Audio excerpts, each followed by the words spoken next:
ஆண்டவராய் இயேசு கிறிஸ்துவின் நாமத்தினாலே இந்த நாளில் உங்களுக்கு வாழ்த்துக்களை தெரிவித்துக் கொள்கிறேன். எப்படி இருக்கீங்க? சந்தோஷமாக இருக்கீங்களா? மகிழ்ச்சியாக இருக்கீங்களா? உங்களை சந்திக்கிறதுல மிகுந்த மகிழ்ச்சி அடைகிறேன்.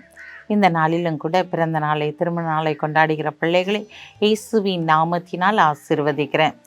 இந்த நாளிலும் கூட நம்முடைய வாழ்க்கையில் நாங்கள் என்னதான் நினச்சாலும் எங்களுக்கு கிடைக்கவே மாட்டேங்குது. ஆனால் ஆண்டவர் எங்களுக்கு நிறைய வாக்குத்தத்தம் கொடுத்துருக்கிறாரு. உன் அப்பத்தையும் தண்ணீரையும் ஆசீர்வதிப்பேன்னு சொல்லி வாக்குத்தத்தம் பண்ணியிருக்கிறாரு. ஆனால் இந்த நாளில் எங்களுடைய வாழ்க்கையில் ஒன்றுமே கிடைக்கல அப்படின்னு சொல்லிட்டு நீங்கள் கலங்கி தவிக்கிறவங்களா இருக்கீங்களா? இந்த நாளில் நீங்கள் விரும்புகிற காரியத்தை, தேவன் கிடைக்கும்படியான காரியத்தை உன்னதத்திலிருந்து அவர் செயல்படுத்த போகிறார். வாசிக்கிறேன், கேளுங்க.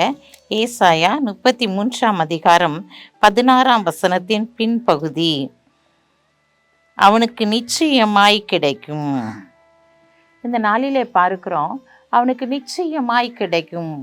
நீங்கள் எதை விரும்புகிறீங்களோ அது நிச்சயமாய் உங்களுக்கு கிடைக்கும் என்று சொல்லி ஆண்டவர் ஒரு அருமையான வாக்குத்தத்தத்தை கொடுக்கிறார்.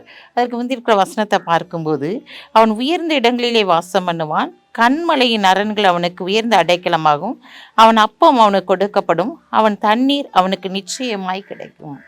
அவனுடைய அப்பம் அவனுக்கு கொடுக்கப்படும், அவனுடைய தண்ணீர் நிச்சயமாய் அவனுக்கு கிடைக்கும் என்று சொல்லி இங்கு வேத வசனத்தை பார்க்கிறோம்.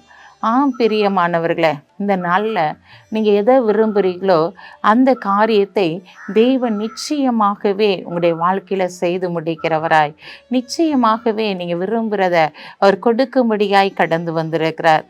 ஏன் ஆண்டவரே, எங்களுடைய குடும்பத்தில் எத்தனை தரித்திரம், இந்த நிலைமை மாறாதா என்று சொல்லி நீங்கள் ஏங்கி தவிக்கிறீங்களா? இந்த நாட்டில் உங்களுடைய தரித்திர நிலைமையை ஆண்டவர் மாற்றி போட போகிறார். நீங்கள் விரும்புகிறதை தேவன் உங்களுக்கு கொடுக்க போகிறார். எதை குறித்து நீங்கள் கலங்க வேண்டாம், எதை குறித்து நீங்கள் திகைக்க வேண்டாம். நீங்கள் விரும்புகிறதை அவர் செயல்படுத்தும்படியாக இந்த நாளிலே அவர் கடந்து வந்திருக்கிறார். அவர் உங்களை உயரமான ஸ்தலங்களிலே நிறுத்தும்படியாக, இந்த நாட்டில் எந்த இடத்துலலாம் நீங்கள் வேதனைப்படுத்தப்பட்டீங்களோ அதே இடத்துல உங்களை மேன்மைப்படுத்தும்படியாக, கண்மலையின் தேனினால் உங்களை திருப்தியாக்கும்படியாக அவர் கடந்து வந்திருக்கிறார். பயப்படாதீங்க, கர்த்தர் உங்கள் கூட இருக்கிறாரு. அவர் உங்களுக்காக யாவையும் செய்து முடிப்பார். இந்த நாளில் உங்கள் அப்பமும் தண்ணீரையும் ஆசீர்வதித்து ஆண்டவர் நிச்சயமாக உங்களுடைய வாழ்க்கையில் அற்புதத்தை செய்வார். கண்களை மூடி ஜெபிப்போம். அன்புள்ள ஆண்டவரே, இந்த நாளுக்காக உமக்கு நன்றி செலுத்துகிற ஆண்டவரே, இந்த நாளிலும் உங்களுடைய கரந்தோட வல்லமை இறங்கி ஆண்டவரே அற்புதத்தை செய்யும்படியாய், அதிசயத்தை விளங்க பண்ணும்படியாய் ஜெபிக்கிறேன். சப்பா, உங்களுடைய பிள்ளைகள் விரும்புகிறதை நிச்சயமாய் நீர் கொடுத்து அவர்களை கனப்படுத்துங்க. இந்த நாளிலும் பிறந்த நாளை, திருநாளை கொண்டாடுகிற பிள்ளைகளை இயேசுவின் நாமத்தினால் ஆசீர்வதிக்கிறேன். உன் மன விருப்பத்தின்படி உனக்கு தந்தருளி உன் ஆலோசனையில் நிறைவேற்ற சொன்ன வாக்குத்தத்தத்தின்படி உடைய பிள்ளைகளுடைய ஆலோசனைகள் அனைத்தும் நிறைவேறட்டும்.